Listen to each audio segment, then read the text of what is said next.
Hello guys, welcome to my channel SSC study with Neha. जैसा कि हम रीजनिंग का हर बार एक नया टॉपिक करते हैं, आज स्टार्ट करते हैं स्टेटमेंट एंड आर्ग्यूमेंट। तो इसके बारे में पहले मैं कुछ कॉन्सेप्ट्स बता देती हूँ कि किस तरीके से क्वेश्चन होता है। इसमें हमें क्वेश्चन में ना एक एडवाइस दी गई होती है, ठीक है। क्या दी गई होती है? एडवाइस, जिसके बिहाफ पे हमें आंसर देना होता है। तो आंसर में हम क्या देते हैं? या तो देंगे यस, राइट, या देंगे आंसर नो, ठीक है। लेकिन हमें इसके यस और नो कोई फर्क नहीं पड़ता, ठीक है, क्योंकि हमें इसमें देखना है आर्ग्यूमेंट। अगर हमारा आंसर यस है तो भी हमें इसका रीजन देना है कि क्या है, और नो है तो भी हमें इसका रीजन देना है, ठीक है। रीजन देंगे, जो रीजन होगा दोनों ही केस में वही हमारा होगा आर्ग्यूमेंट। दोनों ही केस में आर्ग्यूमेंट देनी है। अब जब दोनों ही केस में रीजन देके आर्ग्यूमेंट करनी है हमें, तो हमें इसमें क्या डिफरेंस देखना है कि आर्ग्यूमेंट जो है हमारी वो स्ट्रॉन्ग है या वीक है, ठीक है। क्या चेक करेंगे कि आर्ग्यूमेंट हमारी स्ट्रॉन्ग है या वीक है। अब हमें पता कैसे चलेगा कि आर्ग्यूमेंट हमारी स्ट्रॉन्ग है या आर्ग्यूमेंट हमारी वीक है?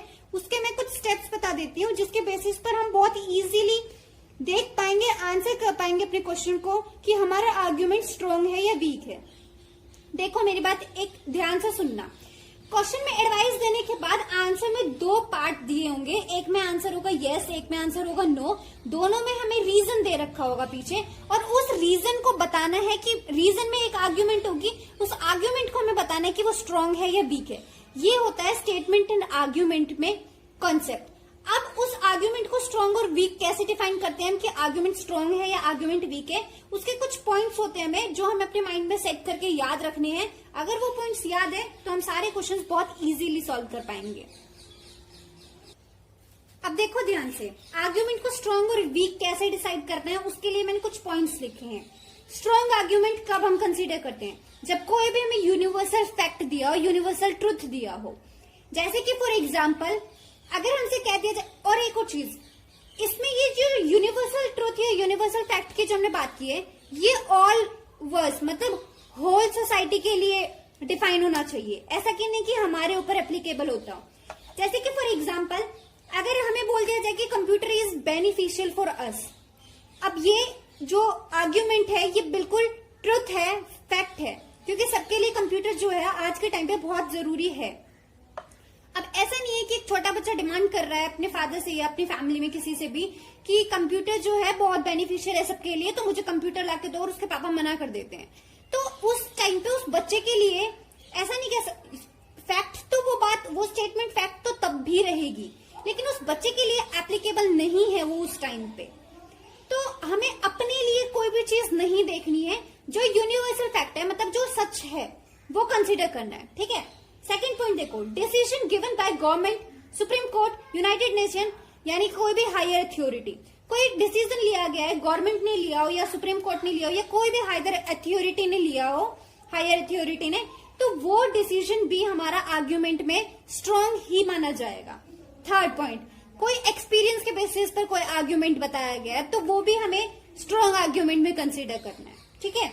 अब वीक की बात करते हैं, कंपैरिजन करना। कंपैरिजन किसी भी दो चीज में, दो स्टेट में, दो कंट्रीज में, दो स्टूडेंट में, किसी भी आइदर किसी भी चीज में कंपैरिजन की कोई बात की गई हो, तो वो आर्ग्यूमेंट वीक होगा हमेशा, ठीक है।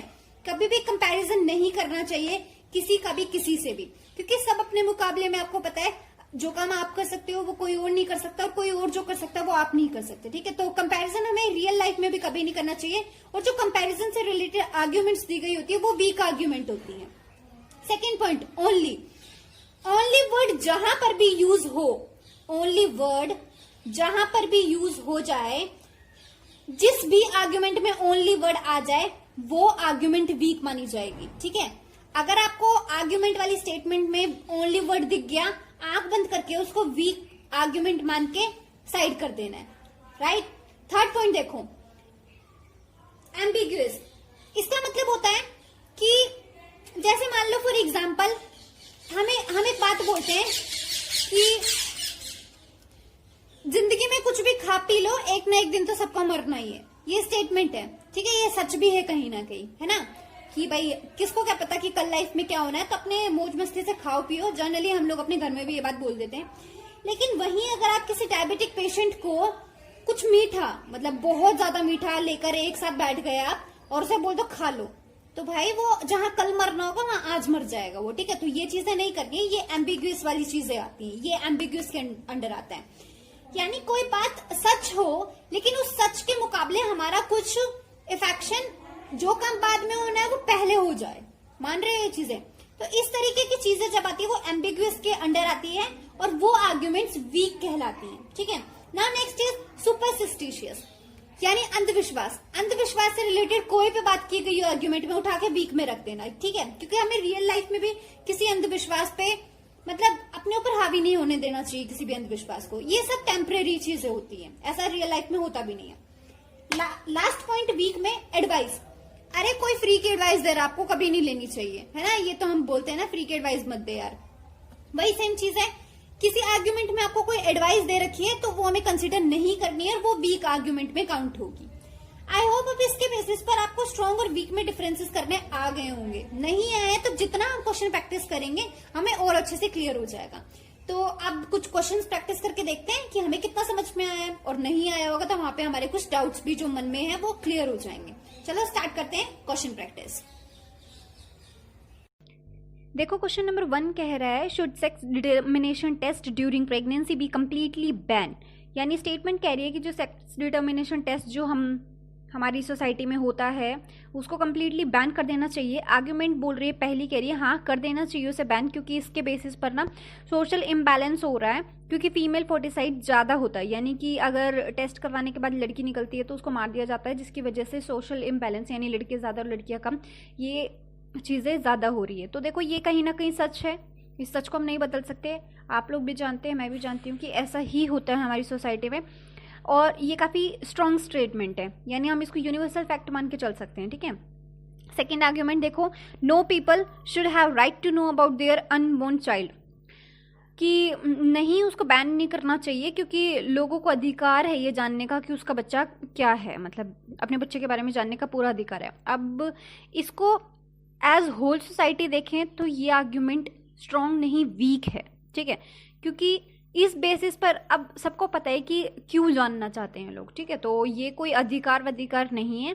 बाकी हाँ अगर पर्सनली बात करें, जैसे मेरे या आपके अपने खुद के मतलब किसी एक पर्टिकुलर मेंबर की बात करें, हाँ उसको राइट तो है अपने बच्चे के बारे में जानने का, but not on the basis of that कि वो गर्ल है या बॉय है। सेक्स डिटर्मिनेशन ये कोई बेस नहीं है। तो इसका आंसर हो जाएगा ओनली फर्स्ट आर्ग्यूमेंट स्ट्रॉन्ग, है ना।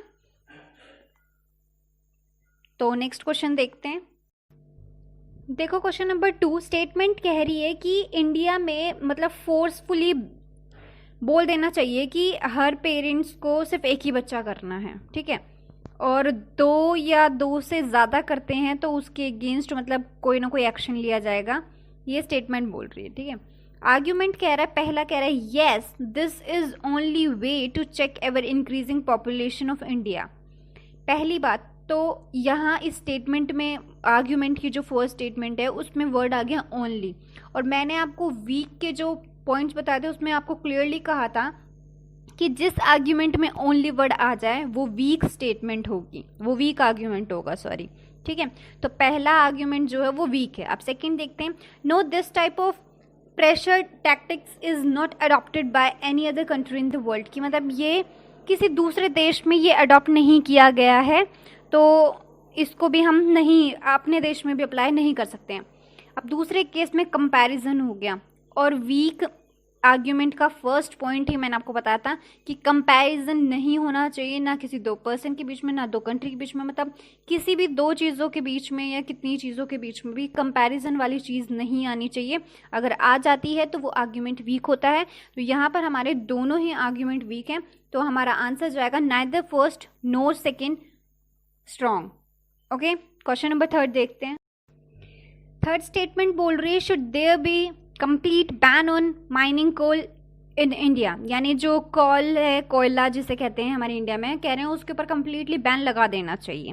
आर्ग्यूमेंट कह रही है पहली कि हाँ लगा देना चाहिए, क्योंकि अगर प्रेजेंट में भी हम कोल को यूज़ करते रहे ना तो वो कुछ टाइम के बाद बिल्कुल ख़त्म हो जाएगी। ठीक है, अब मेरी एक बात ध्यान से देखना है, ये एम्बिग्यूअस वाली टाइप आ गया है इसमें। जैसे मैंने बताया था कि डायबिटिक पेशेंट मरने तो वाला है ही, उसको अभी तुम गुलाब जामुन दे दो तो वो कल की जगह आज मर जाएगा। तो वही केस यहाँ पे हो गया कि कॉल ख़त्म तो होने वाला है, अरे यार जब उसे आप कंप्लीटली बैन आज कर दोगे तो वो तो आज ही ख़त्म हो गया हमारे लिए एक तरीके से, है ना। तो ये कोई तरीका नहीं है, मतलब ये आर्ग्यूमेंट स्ट्रॉन्ग नहीं है, ये वीक आर्ग्यूमेंट है कि जहाँ कॉयल कल ख़त्म होने वाला है वहाँ आप उसे आज बैन करके हमारे लिए तो आज ही ख़त्म कर रहे हो। ठीक है, कंप्लीटली बैन का मतलब तो वो हमारे लिए आज ही ख़त्म हो गई।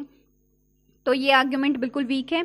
सेकेंड देखो, no we do have alternate energy source of sufficient quantity, कि ये आर्ग्यूमेंट देखो यहाँ पे स्ट्रॉन्ग है कि नहीं, हमें अल्टरनेट सोर्स जो है सफिशियंट क्वांटिटी का नहीं है, इसलिए उसको कम्प्लीटली बैन कर देना चाहिए, इसलिए उसको कम्प्लीटली बैन तो नहीं करना चाहिए। ठीक है, तो यहाँ पर आंसर जाएगा हमारा only second argument is strong. ठीक है, फोर्थ क्वेश्चन देखो, स्टेटमेंट कह रही है कि जितने भी बड़े शहरों में स्लम एरियाज हैं, यानी जो फुटपाथ पे लोग वगैरह झुग्गी झोपड़ियों में रहते हैं, उनको ना हमें ख़त्म कर देना चाहिए और अपनी सिटी में मतलब उनको रीलोकेट कर देना चाहिए। इट मीन्स उनको शहर की सीमा से बाहर भेज देना चाहिए।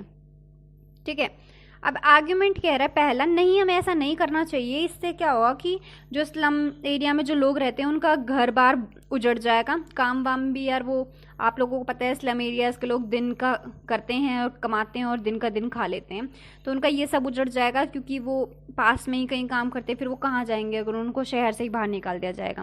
तो पहली स्टेटमेंट बिल्कुल सही बात है, फैक्ट है ये, इसलिए ये स्ट्रॉन्ग है। अब सेकेंड देखो, वो कह रहे हैं कि हाँ क्योंकि बड़े शहर, हाँ उन्हें मतलब ऐसा कर देना चाहिए क्योंकि बड़े शहरों को ज़रूरत है और ज़्यादा डेवलपमेंट एक्टिविटीज़ करने की, तो उन्हें जगह भी चाहिए होगी। अब देखो बाकी सारे काम तो फिर भी मतलब ऊपर ही करने होंगे, एक मेट्रो जैसी चीज़ है जो अंडरग्राउंड बन जाती है। अब मॉल्स बनाने हैं डेवलप करने के लिए, बड़े बड़े म्यूजियम या समथिंग एल्स जो भी बनाना होता है वो सब ऊपर ही बनाना पड़ता है, तो उसके लिए जगह कहाँ से लाएगी गवर्नमेंट, वो यही करना पड़ेगा। तो सच तो ये भी है। ठीक है, तो इसलिए दोनों ही स्टेटमेंट इस केस में स्ट्रॉन्ग है, तो आंसर जाएगा बोथ स्ट्रॉन्ग। नेक्स्ट देखते हैं। देखो नेक्स्ट क्वेश्चन में स्टेटमेंट कह रही है कि ऑयल कंपनीज को भी मतलब पेट्रोल का जैसे फिक्स प्राइस कर दिया है, इस बेसिस पर अपने प्राइसेस फिक्स कर देने चाहिए मार्केट कंडीशन के हिसाब से। ठीक है, बढ़ा देनी चाहिए यानी। तो आर्ग्यूमेंट पहला कह रहा है कि हाँ क्योंकि यही एक तरीका है ऑयल कंपनीज को भी बहुत ज़्यादा मतलब कि सफल होने का। तो ये देखो किसी भी हद तक अगर इस बात को देखोगे आप तो ठीक नहीं है, क्योंकि यार और भी तरीके हैं कंपनीज को सफल बनाने के लिए। अब ऐसे करने से मतलब कि उसका रेट हाई करके फिक्स कर दोगे, ये कोई तरीका नहीं है। ठीक है, अगर इसको जनरल वे में देखें तो ये बिल्कुल भी इस बात का कोई मतलब नहीं है, मतलब कि सोच कर देखो खुद, लॉजिक सेंस ही नहीं है कि तुम फिक्स प्राइस कर दोगे किसी चीज़ का हाई अमाउंट करके और फिर तुम उस कंपनी को सफल बनाने की कोशिश कर रहे हो। अरे जो इंसान गरीब है अगर तुम रेट हाई कर दोगे तो वो खरीदने बंद कर देंगे, ऐसा तो नहीं है सब लोग ही खरीद पाएंगे, फिर वो लोग खरीद पाएंगे जिनका फाइनेंशियल स्टेटस जो बहुत सही है। तो इस तरीके से कंपनियां कभी भी सक्सेसफुल नहीं होती हैं। ठीक है, तो फर्स्ट आर्ग्यूमेंट जो है वो है वीक। सेकेंड की बात करते हैं, no this will put additional burden on the retail prices of essential commodities and will cause lot of hardship to the masses. अब वही बात है सेकंड स्टेटमेंट में कि नहीं हम नहीं कर सकते हैं क्योंकि फिर इससे ना बर्डन बहुत ज़्यादा बढ़ जाएगा, बाकी चीज़ों पे भी, ज़रूरतमंद चीज़ों पे भी खरीदने के लिए अगर इंसान जाएगा तो वहाँ पे उनको प्राइजेस फिर वहाँ पे भी ज़्यादा देने पड़ेंगे। तो इस तरीके से तो जो गरीब लोग हैं या मिडिल क्लास फैमिलीज़ है उन लोगों के ऊपर बहुत ज़्यादा बर्डन होगा। ठीक है, तो ये बिल्कुल फैक्ट की बात की है, क्योंकि यार देखो कंपनीज अगर सारी कंपनीज ऐसे ही सोच के कि पेट्रोलियम जैसे फिक्स होता जा रहा है, बढ़ता जा रहा है, हम भी ऐसे फिक्स कर देते हैं और कंपनीज बढ़ेगी, तो ऐसे तो यार आम आदमी के लिए जीना बहुत मुश्किल हो जाएगा। तो वही बात यहाँ पे कि ये फैक्ट है बिल्कुल। तो सेकंड आर्ग्यूमेंट जो है वो स्ट्रॉन्ग है, आंसर जाएगा only second argument is strong. ठीक है, नेक्स्ट क्वेश्चन देखते हैं। देखो नेक्स्ट क्वेश्चन की स्टेटमेंट कह रही है कि should the person below the age of 18 years be allowed to join army, कि 18 साल से जो कम उम्र के बच्चे हैं उनको आर्म्ड फोर्स में ज्वाइन करने के लिए अलाउ परमिशन दे देनी चाहिए। अब आर्ग्यूमेंट फर्स्ट कह रही है नहीं हमें ऐसा नहीं करना चाहिए क्योंकि 18 साल से कम उम्र वाले जो बच्चे होते हैं वो फिजिकली और मेंटली मैच्योर नहीं होते हैं वहाँ का मतलब सब कुछ देखने के लिए, वहाँ का बर्डन वगैरह सब कुछ एडजस्ट करने के लिए, ठीक है। तो अब देखो यार, आप लोगों को भी पता है कि गवर्नमेंट ने 18 इयर्स जो है वो फिक्स की है, देखो वोट डालने के लिए भी, फिर मैरिज उसके लिए भी कि 18 साल के बाद शादी करनी है, मतलब एक कहते हैं ना बालिग बच्चा हो जाता है, ठीक है, 18 साल के बाद। क्यों? क्योंकि 18 साल से पहले वो नाबालिग होता है, यानी उसका मैच्योरिटी लेवल कम होता है, ठीक है। तो पहली स्टेटमेंट, पहली आर्ग्यूमेंट जो बोली है वो बिल्कुल फैक्ट है, ठीक है, उसको हम लोग नेगलेक्ट नहीं कर सकते हैं। तो फर्स्ट आर्ग्यूमेंट यहाँ पे बिल्कुल स्ट्रांग है। सेकंड की बात करते हैं। Yes, this will help the country to develop such armed force which will serve the country for a long time, यानी कि कह रहे हैं कि इससे ना हमारी आर्म्ड फोर्स बहुत अच्छे से डेवलप करेगी, क्योंकि जवान बच्चे जितनी जल्दी आएंगे फिर ज़्यादा टाइम तक मतलब वो टाइम स्पेंड करेंगे। तो देखो ऐसा नहीं है, हम सब लोग जानते हैं कि आर्मी वगैरह में एक पर्टिकुलर फिक्स्ड टाइम पीरियड होता है कि इतने टाइम ही एक जो बंदा है या जो भी वहाँ काम करता है, जो वहाँ पे मतलब ज्वाइन करता है, वो एक पर्टिकुलर टाइम पीरियड के लिए ही वहाँ रहता है, ठीक है। कुछ टाइम फिक्स्ड एज होती है कि उसके बाद उसको रिटायर्ड आना ही होता है। तो ऐसा कहीं पे भी बाउंड नहीं है कि फिर लॉन्ग टाइम के लिए वो लोग वहाँ पे स्टे कर सकते हैं, ठीक है। तो सेकंड जो आर्ग्यूमेंट है वो बिल्कुल स्ट्रांग नहीं है, तो इसका आंसर जाएगा ओनली फर्स्ट स्ट्रांग। अब देखो नेक्स्ट क्वेश्चन की स्टेटमेंट बोल रही है कि should all the surrogate advertisements released by companies manufacturing tobacco products B ban, कि ये जो टोबैको प्रोडक्ट बनाती है जो कंपनीज, उनकी एडवर्टीजमेंट जो वो लोग करते हैं उसको कम्प्लीटली बैन कर देना चाहिए। पहली आर्ग्यूमेंट कह रही है कि this is the only way to prevent the use of tobacco product by people. पहली बात तो आर्ग्यूमेंट में ओनली वर्ड आ गया, ओनली वर्ड आने के बाद तो हमें कुछ सोचना ही नहीं है, वो आर्ग्यूमेंट हमारी वीक हो गई है। अब सेकंड की बात करते हैं। No, these companies spend a lot of money for preparing these advertisement and hence they should not be ban, कि कंपनीज इन एडवर्टीजमेंट को करवाने के लिए बहुत सारा पैसा मतलब लगाती है, तो उसको बैन नहीं करना चाहिए। अब इस बात को लॉजिकली सोच कर देखना, क्या जहर बेचने वाली कंपनी एडवर्टीजमेंट करते वक्त अगर बहुत सारा पैसा लगा रही है तो क्या उसको परमिशन मिलनी चाहिए? अरे मतलब तुम लोग पैसा लगा रहे हो अपनी कंपनीज को चलाने के लिए, तो क्या किसी की जान ले लोगे? नहीं ना। तो ये बिल्कुल भी ठीक नहीं है। तो इसमें दोनों ही स्टेटमेंट जो है वो वीक होगी, क्योंकि सेकंड स्टेटमेंट का भी अपना कोई एग्जिस्टेंस नहीं है यहाँ पे, ठीक है। तो आंसर होगा both arguments weak. Next question की स्टेटमेंट कह रही है कि should the reservation of job for the weaker section of the society be extended to the private sector also, यानी कि जो रिजर्वेशन लगता है हमारा, जैसे हम लगाते हैं ओबीसी एसटी वगैरह का, एसटी एससीज वगैरह का, इनमें गवर्नमेंट सेक्टर्स में कह रहे हैं कि उनको प्राइवेट सेक्टर में भी लगाना चाहिए हमें। तो आर्ग्यूमेंट पहले कह रही है नहीं, ऐसा नहीं लगाना चाहिए, क्योंकि प्राइवेट सेक्टर के जो मैनेजर वगैरह हैं वो इस चीज़ को मानेंगे ही नहीं अगर प्राइवेट सेक्टर में लगा देंगे। पहली बात तो गवर्नमेंट कोई रूल निकाल दे या कुछ भी कर दें, उस पर प्राइवेट सेक्टर की कुछ नहीं चलती, उनका मैनेजर क्या, उनका कोई कुछ भी नहीं कह सकता, ठीक है। गवर्नमेंट ने जो कह दिया वो मानना ही पड़ेगा। तो ये स्टेटमेंट तो बिल्कुल गलत है, ठीक है, बिल्कुल भी स्ट्रांग नहीं है। तो ये वीक स्टेटमेंट है, वीक आर्ग्यूमेंट है। So second is, yes, this will significantly improve the economic condition of the weaker section of the society, यानी कि सेकंड स्टेटमेंट में मतलब जो आर्ग्यूमेंट की सेकंड पॉइंट है उसमें वो कह रहा है कि हाँ ऐसा हमें कर देना चाहिए, क्योंकि इससे क्या होगा कि जो वीकर सेक्शन हमारी सोसाइटी का है वो काफ़ी हद तक उसकी इकोनॉमिक कंडीशन में फ़ायदा होगा, ठीक है। तो सेकंड जो आर्ग्यूमेंट है वो स्ट्रांग है यहाँ पे, तो इसका आंसर जाएगा only second statement, only second argument भी स्ट्रांग, ओके। अब इसी के साथ गाइज हमारा जो स्टेटमेंट एंड आर्ग्यूमेंट का टॉपिक है ये कंप्लीट होता है, और आई होप आप लोगों को समझ में आया होगा। अगर नहीं आया तो प्लीज़ मुझे डीएम कीजिए इंस्टाग्राम पे या कमेंट सेक्शन में मुझे बताइए, मैं और क्वेश्चन डिस्कस करूँगी, आपको और अच्छे से समझाने की कोशिश करूँगी। But I don't think so कि इसमें कुछ भी ऐसा था जो आपको नहीं समझ में आया, मैंने ईजिली पॉइंट्स क्लियर किए थे। सो अगर आपको वीडियो अच्छी लगी हो तो लाइक कीजिएगा, शेयर कीजिएगा, और फर्दरमोर ऐसे ही ट्रिक्स एंड कॉन्सेप्ट्स देखने के लिए मेरे चैनल को सब्सक्राइब कीजिएगा। और एक और बात गाइज़, अगर आपको मैथ्स के लिए कुछ करना है तो एक चैनल है मैथ्स विद रवि, जिसका लिंक मैंने डिस्क्रिप्शन में दे दिया है, प्लीज़ मेक श्योर कि उसे चेक कीजिए। अगर आप लोगों को अच्छा लगता है तो वहाँ से भी प्लीज़ अपनी स्टडी को कंटिन्यू कीजिए। Thank you so much.